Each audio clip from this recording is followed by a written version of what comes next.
قرآن مجید کے نام پارے کے حوالے سے کچھ باتیں اللہ تبارک و تعالی اپنی رحمت کا ساتھ ہمیں نصیب فرمائے۔ اس پارے کے شروع میں ہی قوم شعیب علیہ السلام کے سرکش سرداروں کی اس دھمکی کا ذکر ہے کہ جب انہوں نے کہا تھا کہ اے شعیب علیہ السلام ہمارے دین کی طرف پلٹ آؤ ورنہ ہم تمہیں اور تمہارے پیروکاروں کو جلا وطن کر دیں گے، اپنی بستی سے نکال دیں گے۔ شعیب علیہ السلام نے اللہ تعالیٰ سے التجا کی کہ اللہ ہمارے اور ہماری قوم کے درمیان حق کے ساتھ فیصلہ کر دے۔ پھر اللہ تبارک و تعالیٰ نے قوم سمود کی طرح عذاب نازل فرمایا اور اسے دنیا سے ہی مٹا دیا، اس قوم کو، جیسے کہ وہاں کچھ تھا ہی نہیں۔ آیت نمبر 94 جو ہے اسی سورہ اعراف کی، اس کے اندر اللہ تبارک و تعالیٰ نے فرمایا کہ نبی کو جھٹلانے کے بعد فوراً اس قوم کو تباہ نہیں کیا گیا، بلکہ پہلے ان کو سختی اور تکلیف پھر انعام اور اکرام سے آزمایا گیا۔ پہلے تکلیفیں دی گئیں شاید سمجھ جائیں، پھر اللہ نے انعام و اکرام بھی دیے کہ شاید آسانی کے بعد ہی سمجھ جائیں، لیکن جب وہ ہر حال میں کفر پر ڈٹے رہے تو پھر اللہ تعالیٰ نے انہیں تباہ کر دیا۔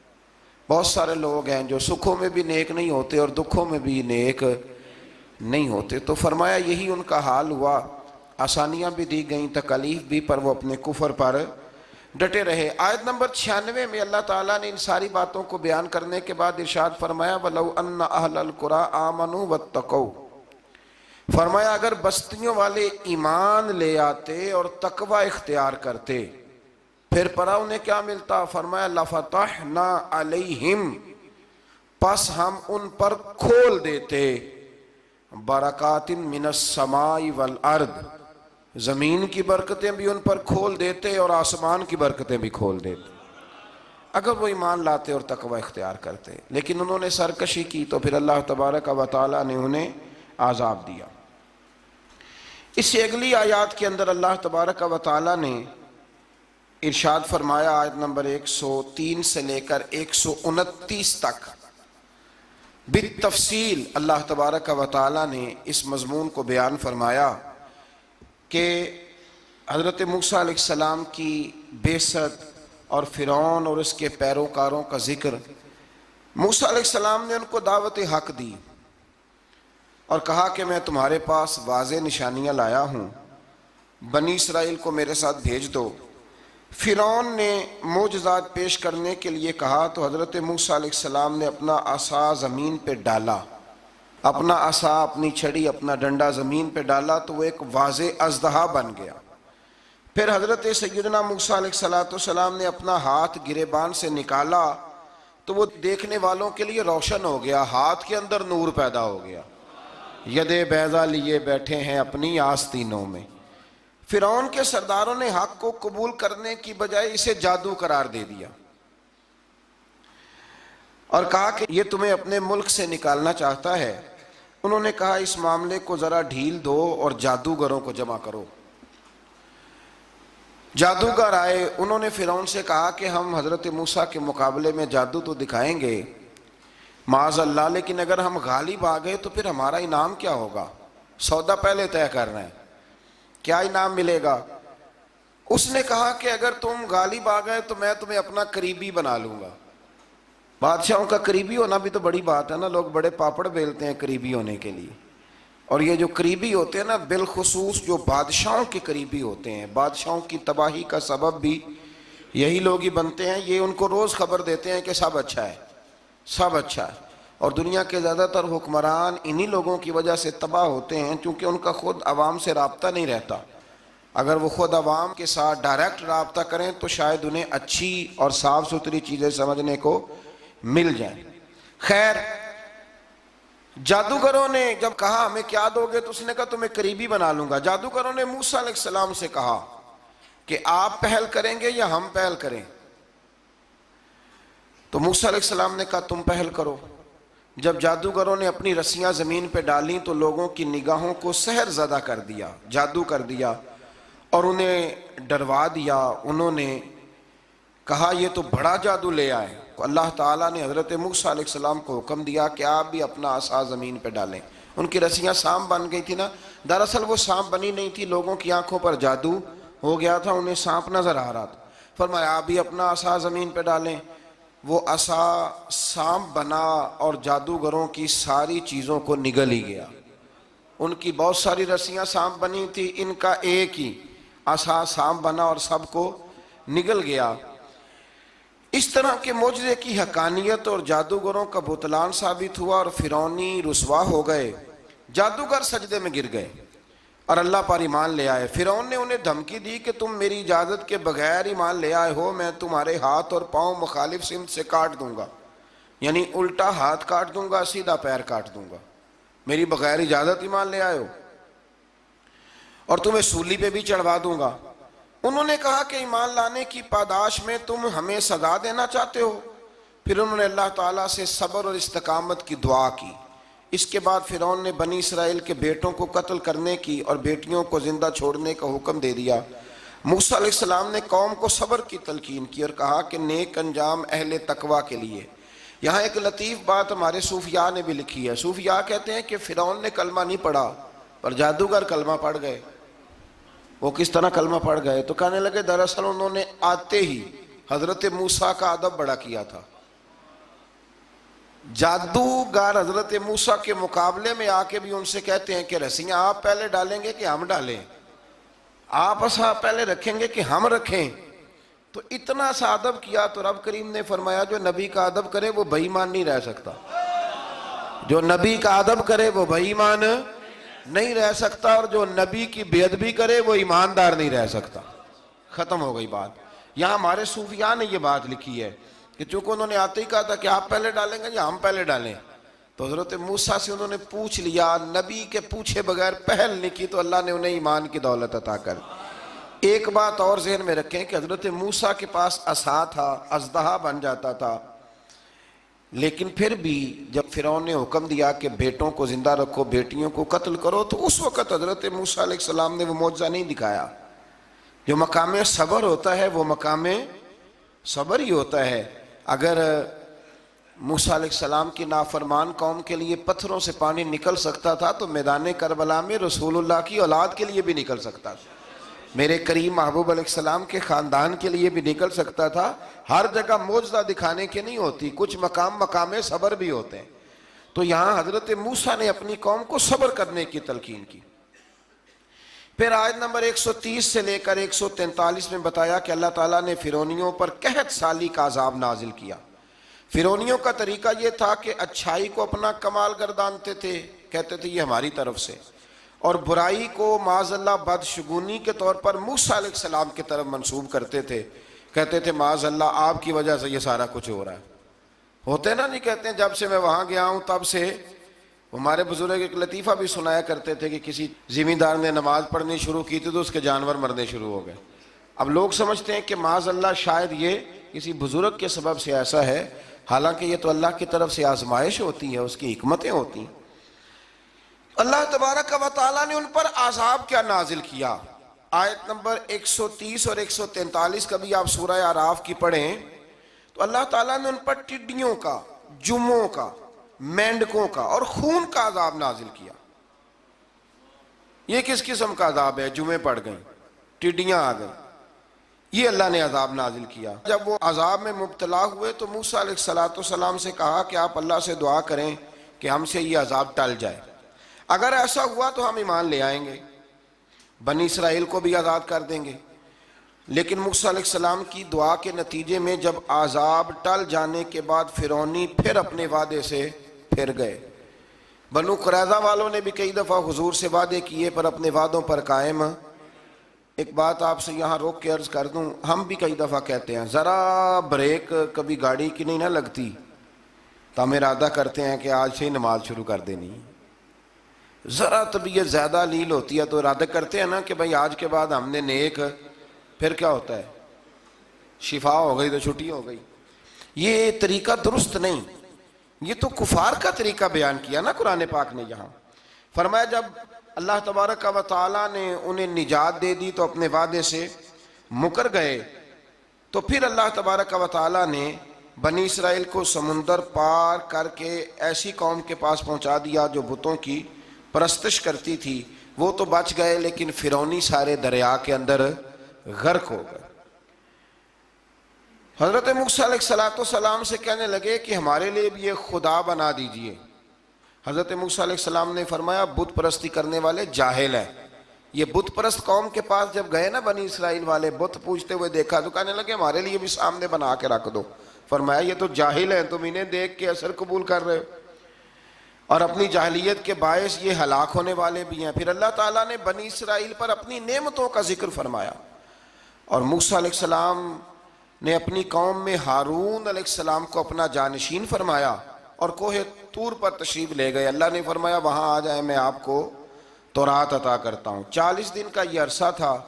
موسیٰ علیہ السلام نے وہاں پہ جا کے، وہ سارا واقعہ بھی انہی آیات میں ہے کہ حضرت موسیٰ نے عرض کیا تھا کہ رب ارنی، یا اللہ میں تجھے دیکھنا چاہتا ہوں، تو فرمایا لن ترانی، تو نہیں دیکھ سکتا۔ وہ بھی یہاں اللہ نے ذکر فرمایا۔ پھر اللہ تعالیٰ نے اپنی ایک تجلی جب کوہ طور پہ ڈالی تو حضرت موسیٰ علیہ السلام تاب نہ لا سکے اور بے ہوش ہو گئے، اور پہاڑ بھی ریزہ ریزہ ہو گیا۔ اس کا ذکر بھی اللہ نے انہی آیات میں فرمایا۔ آیت نمبر 144 سے 155 تک حضرت موسیٰ علیہ السلام کو رسالت عطا کرنے، کلیم اللہ کا منصب عطا کرنے، تورات عطا کرنے کا ذکر ہے۔ آگے چل کے بتایا کہ جو متکبر لوگ ہیں نا، وہ آیات الہیہ سے منہ پھیرتے ہیں، اور جو لوگ اللہ کی آیات اور قیامت کو جھٹلاتے ہیں ان کے اعمال باطل ہیں۔ پھر موسیٰ علیہ السلام کے کوہ طور پر قیام کے عرصے میں بنی اسرائیل کے زیورات سے بچڑا بنا کر اسے معبود بنانے کا ذکر ہے۔ ان میں ایک جادوگر تھا سامری، سنا ہے سلالہ میں اس کی قبر ہے۔ حضرت موسیٰ کوہ طور پہ چلے گئے تو اس نے پیچھے سے نا سونے کا ایک بچڑا بنا لیا، اس میں سونے کی تاریں اس کے منہ میں لگائیں، ہوا چلتی تھی تو بجتی تھی۔ اتنے کمزور عقیدے کی یہ قوم تھی کہ انہوں نے فٹافٹ ماننا شروع کر لیا، فٹافٹ ماننا، کہنے لگے یہ ٹھیک ہے۔ چنانچہ موسیٰ علیہ السلام جب واپس آئے تو قوم پر غصے اور افسوس کا اظہار فرمایا اور کہا میرے پیچھے تم نے ایسا برا کام کیا۔ انہوں نے تورات کی تختیاں بھی زمین پہ ڈالیں اور اپنے بھائی ہارون علیہ السلام کا سر پکڑ کے اس سے جواب طلبی کی۔ انہوں نے کہا اے میرے ماں جائے، بڑے خوبصورت لفظ ہے قرآن پاک، اے میرے ماں جائے، اے میرے بھائی، قوم نے مجھے بے بس کر دیا اور قریب تھا کہ یہ مجھے قتل بھی کر دیتے۔ اب آپ مجھ پر سختی کر کے دشمنوں کو ہنسنے کا موقع نہ دیں، کبھی بھی دشمنوں کو اپنے اوپر ہنسنے کا موقع نہ دینا چاہیے۔ پھر آیت نمبر 151 میں موسیٰ علیہ السلام کی دعا اور کلمات استغفار کا ذکر ہے۔ آگے چل کے بتایا کہ غصہ ٹھنڈا ہونے پر موسیٰ علیہ السلام نے تورات کی تختیوں کو اٹھایا، جن کی تحریر میں اللہ سے ڈرنے والوں کے لیے ہدایت اور رحمت کی بشارت تھی۔ آیت نمبر 156 سے لے کر 158 تک میں موسیٰ علیہ السلام کی دعا کا ذکر ہے، جس میں انہوں نے اپنی قوم کے لیے اللہ تعالیٰ سے دنیا اور آخرت کی بھلائی مانگی۔ اللہ تعالیٰ نے فرمایا یہ کامل نعمت میں ان لوگوں کو عطا کروں گا جو ایمان کے ساتھ تقوی بھی اختیار کریں گے، یہ انہیں ملے گی نعمت، اور پھر وہ زکوٰۃ دیں گے اور اس عظیم رسول یعنی نبی کریم صلی اللہ تعالی علیہ وآلہ وسلم کی وہ پیروی کریں گے۔ یہ آیت نمبر 158 ہے، یہ سورہ اعراف کی۔ چونکہ حضور علیہ السلام کی بڑی عظمتوں کا اللہ کریم نے یہاں ذکر ارشاد فرمایا ہے، اور ایک تفصیل ہے نبی کریم صلی اللہ تعالی علیہ وسلم کی سیرت مبارکہ کی۔ اللہ تبارک و تعالیٰ کبھی توفیق دے، اللہ تعالیٰ کبھی ہمت دے تو ان آیات پر غور کریں تو وہ نعتیں جو قرآن نے بیان کی ہیں حضور کی، وہ بھی بڑی شاندار ہیں۔ قرآن مجید میں اللہ کریم نے فرمایا جو لوگ پیروی کریں گے اس رسول کی جو بغیر پڑھے ہوئے دنیا میں آئے ہیں، دنیا میں آ کے کسی سے پڑھا، بے پڑھے رسول کی جو پیروی کریں گے۔ کون سے رسول؟ الذی یجدونہ مکتوبا عندہم فی التوراۃ والانجیل، فرمایا یہ وہ رسول ہے جن کو لکھا ہوا تورات میں بھی پائیں گے اور انجیل میں بھی پائیں گے ان کی شانیں۔ وہ نبی کیا کریں گے؟ یأمرہم بالمعروف وینہاہم عن المنکر، وہ انہیں نیکی کا حکم کرتا ہے اور برائی سے منع فرماتا ہے۔ ویحل لہم الطیبات، اور نبی پاک ان پر حلال چیزوں کو، پاک چیزوں کو حلال کرتے ہیں اور گندی چیزوں کو ان پر حرام کرتے ہیں۔ حلال حرام کا اختیار اللہ نے رسول پاک کو بھی عطا فرمایا ہے۔ حضور کو بھی اللہ نے اختیار دیا، اسی لیے تو حضور کسی کو کہہ دیتے تھے چل تو نہ 5 نہ پڑھنا تو 2 ہی پڑھ لینا۔ یہ بھی حضور نے فرمایا، ایک بندے نے روزہ توڑ لیا تو فرمایا کھجوریں مجھ سے لے جا اور گھر جا کے کھا لے، روزہ بھی تو نہیں توڑا ہے تحفہ مجھ سے لے جا، گھر جا کے کھا، تیرا کفارہ ادا ہو جائے۔ نبی پاک صلی اللہ علیہ وسلم نے بڑی ساری جگہوں پہ اس اختیار کو، تو قرآن مجید نے کہا وَيُحِلُّ لَهُمُ الطَّيِّبَاتِ، پاک جتنی چیزیں پاک تھیں وہ میرے نبی نے تم پر حلال کر دی، وَيُحَرِّمُ عَلَيْهِمُ الْخَبَائِثِ، اور جو گندی چیزیں تھیں ناپاک تھیں وہ نبی پاک نے تم پر حرام کی ہیں، جو پہلے ہی ٹھیک نہیں تھی وہ حضور نے حرام فرمائی۔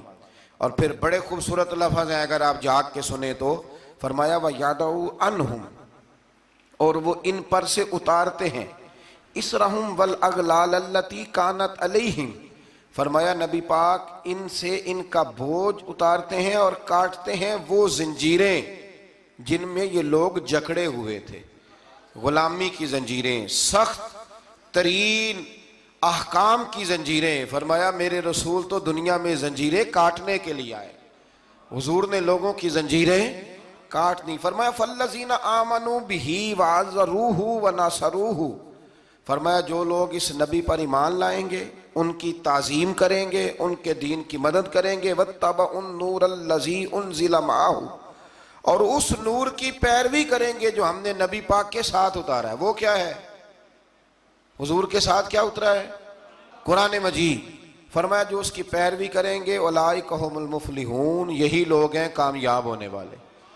اور اگلی آیت میں فرمایا محبوب آپ کہہ دیں، آج پھر کھل کے اعلان کر دیں، کیا کہا قل یا ایھا الناس انی رسول اللہ الیکم جمیعا، فرمایا لوگوں کو بتا دیں کہ میں ایک قبیلے کا، ایک گروہ کا، ایک ملک کا نہیں، میں سارے انسانوں کا رسول بن کے آیا ہوں، تمام انسانوں کی طرف۔ اور حضور نے اعلان فرمایا، خود بخاری کا لفظ ہے، فرمایا ارسلت الی الخلق، فرمایا میں صرف انسانوں کا نہیں، جس کو اللہ نے پیدا کیا ہے میں ان سب کا رسول بن کے دنیا میں آیا، سب کا رسول بن کے میں دنیا میں آیا ہوں۔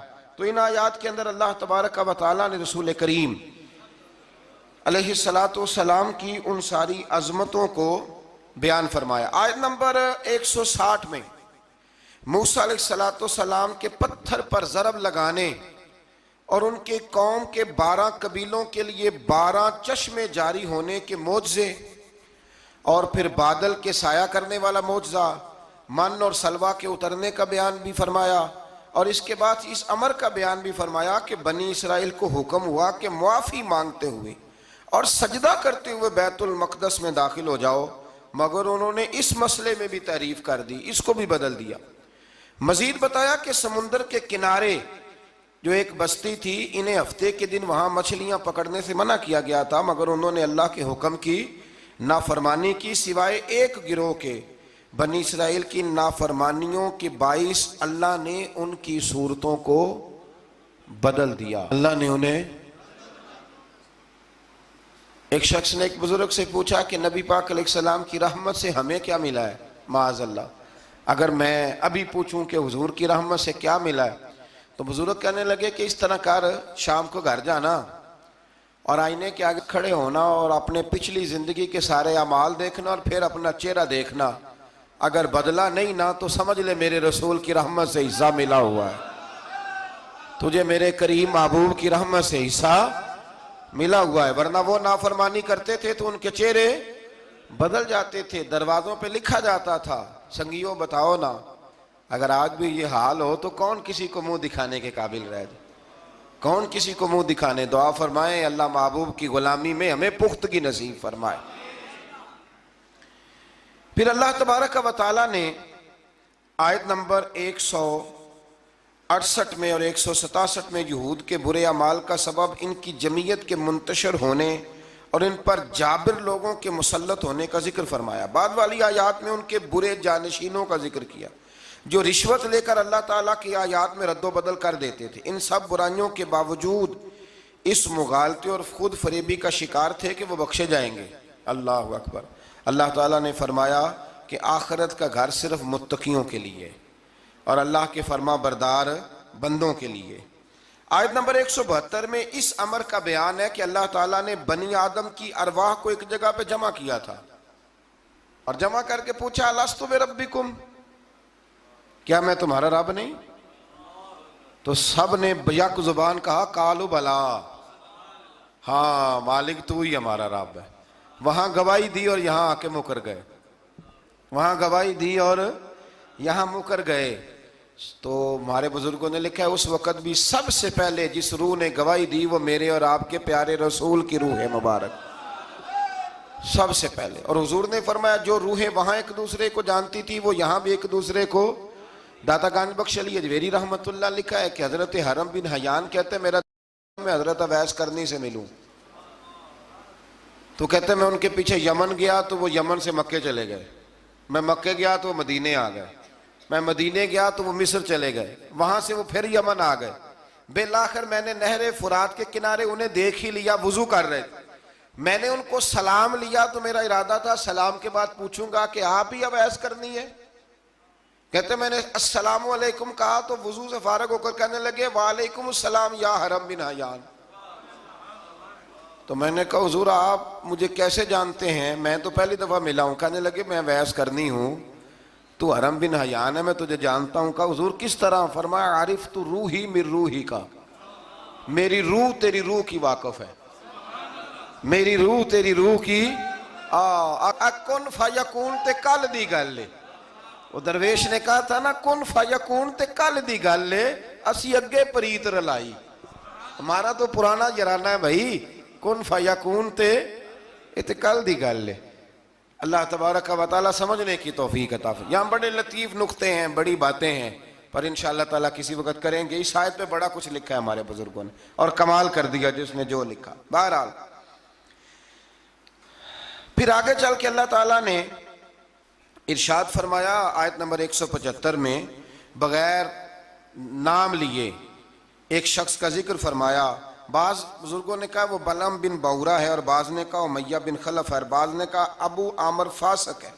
ان تینوں میں سے ایک برائی ان تینوں میں مشترک تھی، تینوں میں وہ جرم پایا جاتا تھا، وہ یہ تھا کہ ان کے پاس علم بھی تھا، زہد اور ریاضت بھی تھی بلعم بن بعورہ کے پاس، لیکن حضرت موسیٰ کے حسد کی وجہ سے تباہ ہو گیا۔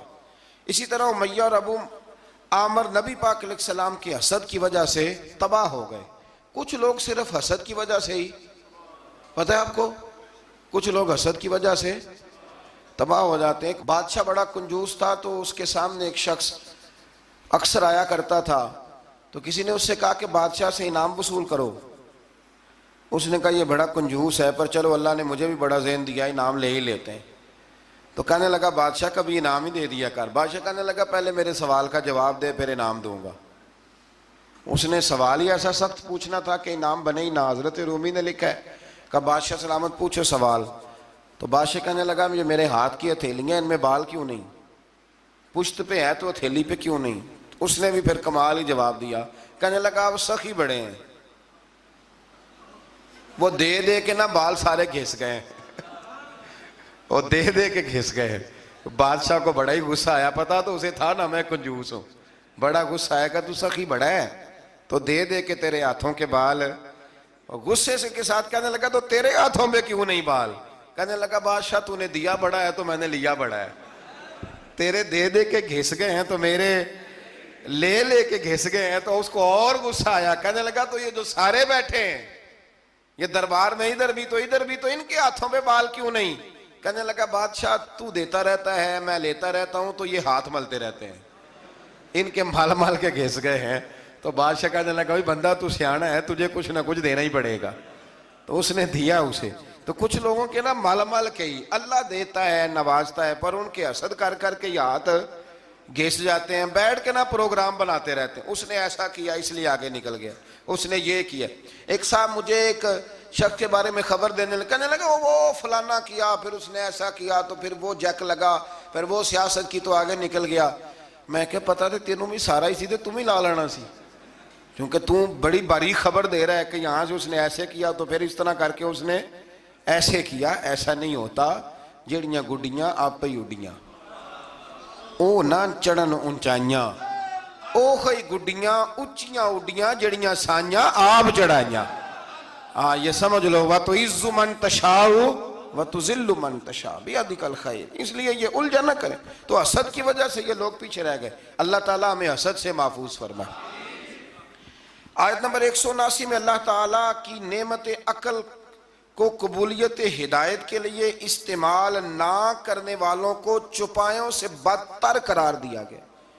جو عقل اور شعور رکھنے کے باوجود استعمال نہیں کرتے، فرمایا جانوروں سے برے ہیں، ان کے دل ہیں مگر وہ حق کے دلائل کو سمجھتے نہیں۔ رب فرماتا ہے ان کے پاس آنکھیں ہیں پر آیات الہی کو دیکھتے نہیں، ان کے پاس کان ہیں پر دعوت حق کو سنتے۔ آیت نمبر 180 میں اللہ تعالیٰ کی اسماء حسنہ کے ساتھ پکارنے کا ذکر ہے کہ رب کو پیارے پیارے ناموں کے ساتھ پکارا کرو، رحمان کہہ کے پکارو، رحیم کہہ کے پکارو، ستار اور غفار کہہ کے پکارو۔ اللہ اکبر۔ آیت نمبر 186 سے 188 میں منکرین کے قیامت کے بارے میں پوچھنے اور قیامت کے اچانک آنے کا ذکر ہے۔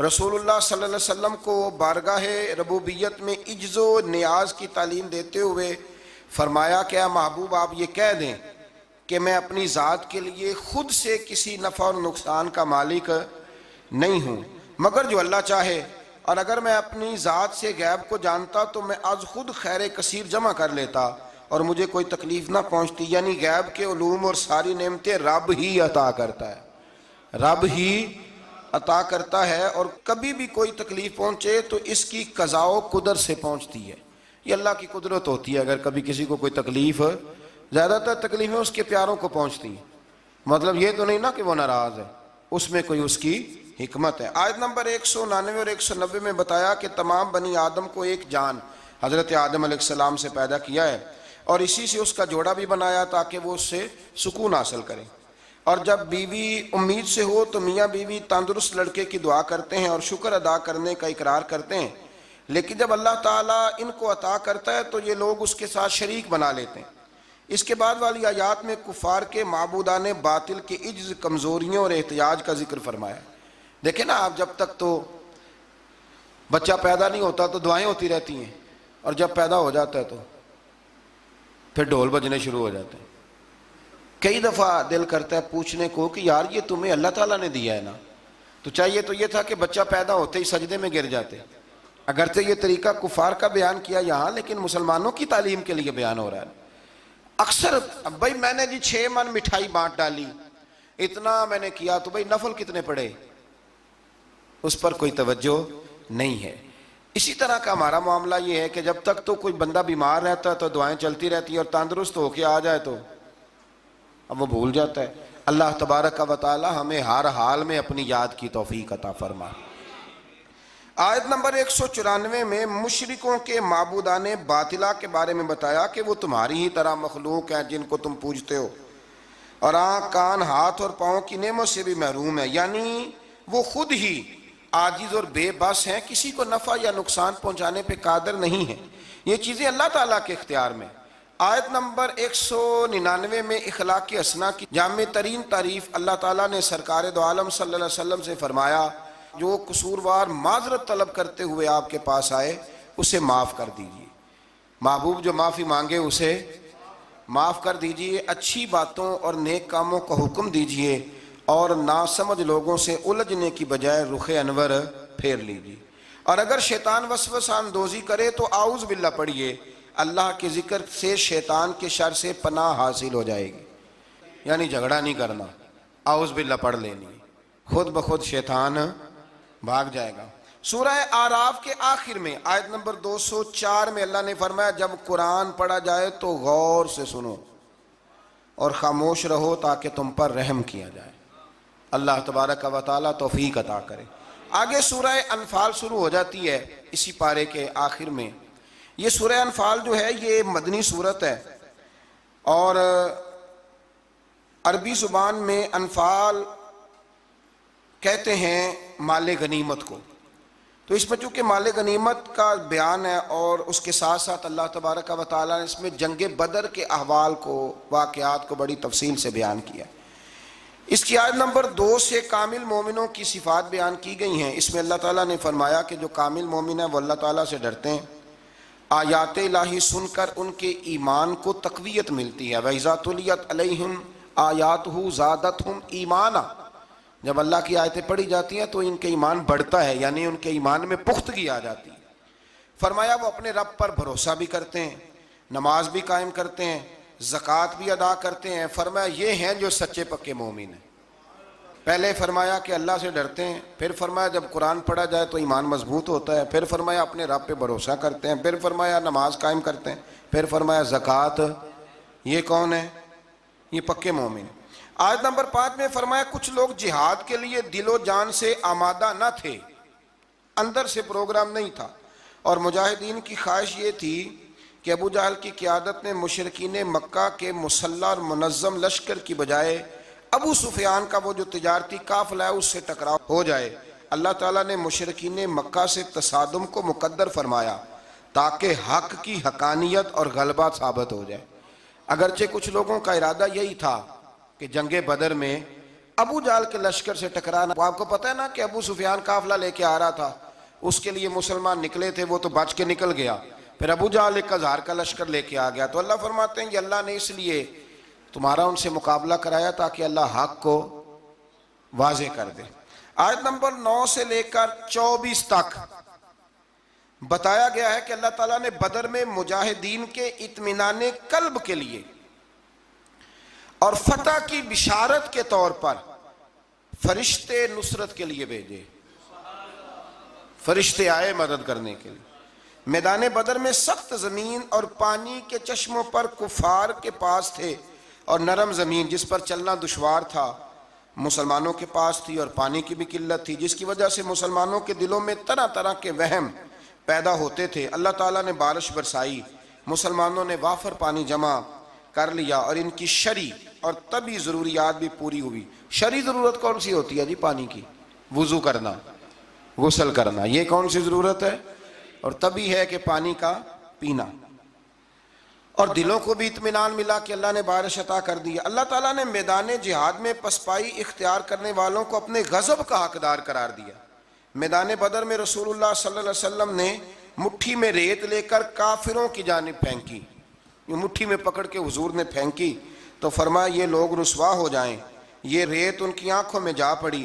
اللہ تعالیٰ نے فرمایا کہ اے رسول صلی اللہ علیہ وسلم، وہ خاک آپ نے نہیں پھینکی بلکہ وہ تو اللہ نے پھینکی ہے. جس وقت آپ نے پھینکی تھی لیکن در حقیقت وہ اللہ نے پھینکی. کہا محبوبہ تو نے نہیں پھینکی، وہ میں نے پھینکی ہے، اس لیے کہ ہاتھ تھیرے تھے، طاقتیں خدائی تھی، طاقتیں خدائی تھی. تو اس طرح اگر حضور کسی کی مدد کرتے ہیں، مشکل کشائی فرماتے ہیں، تو دراصل وہ کون کر رہا ہے؟ اللہ. اللہ تعالیٰ نے بدر کو فیصلہ کن جنگ قرار دیا اور مسلمانوں سے فرمایا اے ایمان والو، اللہ اور اس کے رسول کے بلانے پر فوراً حاضر ہو جایا کرو جب رسول تمہیں اس چیز کی طرف بلائیں جو تمہارے لیے حیات آفری ہے. یہ آیت نمبر آپ جا کے ملاحظہ کیجئے گا 24، اور پھر اس کی تفسیر جس نے بھی لکھی ہے نا وہ پڑھ لیجئے گا. اتنا وقت نہیں کہ میں تفسیر میں جاؤں. جب بھی اللہ رسول بلائیں فوراً حاضر ہو جاؤ. حالانکہ اللہ تو بلاتا ہی نہیں، بلایا کون کرتے تھے؟ نبی کریم علیہ السلام. حضرت سعید بن معلہ رضی اللہ تعالیٰ عنہ کہتے ہیں میں نماز پڑھ رہا تھا تو حضور نے بلایا. میں جلدی سے نماز پڑھ کے فارغ ہو کے حاضر ہوا تو حضور نے فرمایا میں نے بلایا تو آیا کیوں نہیں؟ عرض کی حضور نماز پڑھ رہا تھا. فرمایا نماز پڑھتا تو قرآن نہیں پڑھتا؟ سورہ انفال میں رب فرماتا ہے جب میرا رسول بلائے فوراً حاضر ہو جایا کرو. یعنی معنی یہ کہ نماز توڑ کے آنا چاہیے تھا. یہاں میرے اعلیٰ حضرت نے لکھا ہے حضور بلائے تو نماز چھوڑ کے چلا جا اور واپس آ کے نا جہاں سے چھوڑی تھی وہیں سے شروع کر لے. سجدہ صاحب کی بھی ضرورت نہیں، تو نماز مکمل کر لے. جتنی دیر تو مصطفیٰ کی بارگاہ میں حاضر تھا سمجھ لے میں رب کی عبادت میں ہی موجود تھا. ہاں اس لیے اقبال نے کہا تھا اذان تو ازل سے تیرے عشق کا ترانہ بنی، اور نماز تو اس کے نظارے کا ایک بہانہ بنی. اور ادائے دید سراپا نیاز تھی تیری، بس کسی کو دیکھتے رہنا نماز تھی تیری. ادائے دید سراپا نیاز تھی تیری اور کسی کو دیکھتے رہنا یہ نماز تھی تیری. آیت نمبر 25 میں فرمایا یہ مت سمجھنا کہ ظالموں کے فتنے کا وبال صرف ان لوگوں تک محدود رہے گا اگر عمل بالمعروف اور نہیں عن المنکر کا عمل رک گیا تو اس کے اثرات باقی معاشرے کو بھی بھگتنے پڑیں گے۔ یہ آیت نمبر 25 ہے۔ اگر نیکی کا حکم دینا چھوڑ دیا جائے، برائی سے منع کرنا چھوڑ دیا جائے، تو اس کا وبال صرف ان لوگوں پہ نہیں پڑتا، سارے معاشرے پہ پڑتا ہے۔ لوگ سمجھتے ہیں کہ ان درسوں کی، ان تقریروں کی، ان وعظوں کی کوئی اہمیت نہیں، یہ پڑھو رب کا قرآن۔ رب فرماتا ہے کہ اگر تم یہ کام چھوڑ دو گے تو ساری قوم وبال میں آ جائے گی۔ یہ تو فرض کفایہ ادا ہوتا ہے، بڑے سارے لوگوں کی طرف سے یہ معاملہ، یہ قرآن پڑھ رہا ہوں، قرآن پاک واضح آیات میں یہ حکم ہے۔ لوگ کہتے ہیں جی اتنا سال ہو گئے درس دیتے، پھر لوگ بدلے کیوں نہیں؟ تو میں نے کہا ہمارے ذمہ اذان پڑھنا ہے، بندوق لے کے لوگوں کو لانا نہیں۔ ہم اذان دیتے رہیں گے، پھر جسے اللہ توفیق دے گا وہ انشاءاللہ نماز بھی پڑھ ہی لے گا۔ مؤذن کی ڈیوٹی ہے کہ وہ اذان پڑھے، اس کی یہ ڈیوٹی نہیں کہ بندوق لے کے جائے اور لوگوں کو گھروں سے نکال کے لائے۔ آیت نمبر 26 میں ہجرت سے پہلے مسلمانوں کی بے بسی اور بعد میں اللہ کی مدد سے مضبوط ہونے اور اس نعمت پر اللہ کا شکر ادا کرنے کا بیان ہے۔ مزید فرمایا کہ اللہ اور اس کے رسول سے خیانت نہ کرو، یا ایھا الذین آمنوا لا تخونوا اللہ والرسول، فرمایا اللہ اور اس کے رسول سے خیانت، یہ آیت نمبر 27 ہے۔ اور فرمایا اپنی امانتوں میں بھی خیانت نہ کرو اگرچہ تم جانتے ہو اللہ رسول سے خیانت کیا ہوتی۔ تو اس آیت کے تحت حضرت عبداللہ ابن عباس فرمایا کرتے تھے جس نے فرض چھوڑے اس نے اللہ سے خیانت کی، اور جس نے سنت کو چھوڑا اس نے نبی پاک سے خیانت کی۔ اللہ تعالیٰ فرض ادا کرنے کی بھی توفیق دے اور مصطفیٰ کی سنت کا پیار بھی عطا فرمائے۔ آیت نمبر 30 میں ہجرت کے موقع پر مشرکین مکہ نے اپنی پارلیمنٹ میں، دار الندوہ جو ان کی پارلیمنٹ تھی جس میں وہ بیٹھتے تھے، رسول اللہ صلی اللہ علیہ وسلم کے بارے میں وہاں بیٹھ کے جو مشاورت کی تھی اس کے احوال اللہ نے بیان کرتے ہوئے فرمایا اس وقت کو یاد کرو جب کافر آپ کے خلاف سازشیں کر رہے تھے تاکہ آپ کو قید کریں یا معاذ اللہ ثم معاذ اللہ قتل کریں یا جلا وطن کریں۔ کیا خوبصورت انداز ہے۔ رب فرماتا ہے وہ اپنی سازشوں میں لگے ہوئے تھے اور اللہ تعالیٰ اپنی خفیہ تدبیر فرما رہا تھا، اور اللہ بہترین تدبیر کرنے والا ہے۔ کہتے ہیں جی وہ میرے خلاف سازشیں کر رہے ہیں، میں نے کہا چھوڑ، تو رب کی مدد حاصل کر، اللہ بہترین تدبیر کرنے والا ہے۔ آیت نمبر 32 سے 35 میں فرمایا کفار مکہ اپنی سرکشی کی وجہ سے اس طرح کے مطالبات کرتے تھے کہ اگر آپ کے پاس یہ قرآن حق ہے تو اللہ سے دعا کیجئے کہ ہم پر آسمان سے پتھر برسائے یا ہمیں دردناک عذاب دے۔ یہ وہ کہا کرتے تھے، مگر اللہ نے فرمایا کیا محبوب جب تک آپ ان میں موجود ہیں اللہ انہیں عذاب نہیں دے گا۔ حد ہو گئی، جب تک آپ موجود ہیں اللہ عذاب۔ اور ایک جملہ اور سن لیں، میرا تو ایمان ہے کہ جب تک گنبد خضرا موجود ہے، جب تک گنبد خضرا موجود، اس دھرتی پہ عذاب۔ یہ دنیا ایک سمندر ہے مگر ساحل مدینہ ہے، یہ دنیا جل کے بجھ جاتی مگر حائل مدینہ ہے، یہ دنیا جل کے بجھ جاتی مگر یہ زمین پہ مدینہ ہے۔ اسی لیے تو ہر جگہ سبزہ اگتا ہے، ورنہ جو ہم کام کرتے ہیں وہ تو جل کے مرنے والے ہیں۔ تو فرمایا محبوب جب تک آپ موجود ہیں اللہ عذاب۔ او سجنوں ذرا آنکھیں کھول کے سننا، اگر حضور موجود ہوں، اگر حضور موجود ہوں تو رب کافر کو عذاب نہیں دیتا تو محمد عربی کے غلاموں کو کیوں عذاب دے گا؟ جب ان کے دشمنوں کو عذاب نہیں دیتا ان کے ہوتے ہوئے۔ اسی لیے حضرت انس بن مالک نے پوچھ لیا تھا یا رسول اللہ قیامت والے دن کہاں تلاش کروں؟ موٹی بات ہی کر دی، ترمذی میں موجود ہے۔ حضور نے نہیں فرمایا کہ چل نماز روزہ سیدھا کر، مجھے ڈھونڈ کے کیا کرے گا؟ حضور کہاں تلاش کروں؟ فرمایا حوض کوثر پہ آ جانا، امتیوں کو میں جام پلا رہا ہوں گا۔ حضور وہاں ملاقات نہ ہوئی، فرمایا میزان عمل پہ آ جانا، اعمال تول رہے ہوں گے میں دعائیں کر رہا ہوں گا۔ حضور وہاں ملاقات نہ ہوئی، فرمایا پل صراط پہ آ جانا، امت گزر رہی ہوگی میں دعائیں کر رہا ہوں گا۔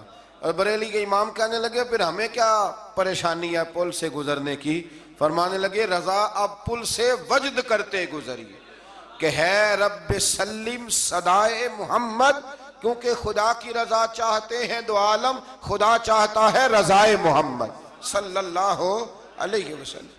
پھر اللہ تبارک و تعالیٰ نے فرمایا اور جب تک وہ استغفار کر رہے ہیں تو بھی اللہ تعالیٰ ان کو عذاب نہیں دے گا۔ پھر فرمایا بیت اللہ کے پاس مشرکوں کی نماز آخر ہے کیا؟ سیٹیاں اور تالیاں بجانے کی صورت میں تھی۔ اور آگے چل کے مقصد جہاد بیان فرمایا اور ان سے جنگ کرتے رہو حتیٰ کہ کفر کا غلبہ نہ رہے اور پورا دین اللہ کے لیے ہو جائے۔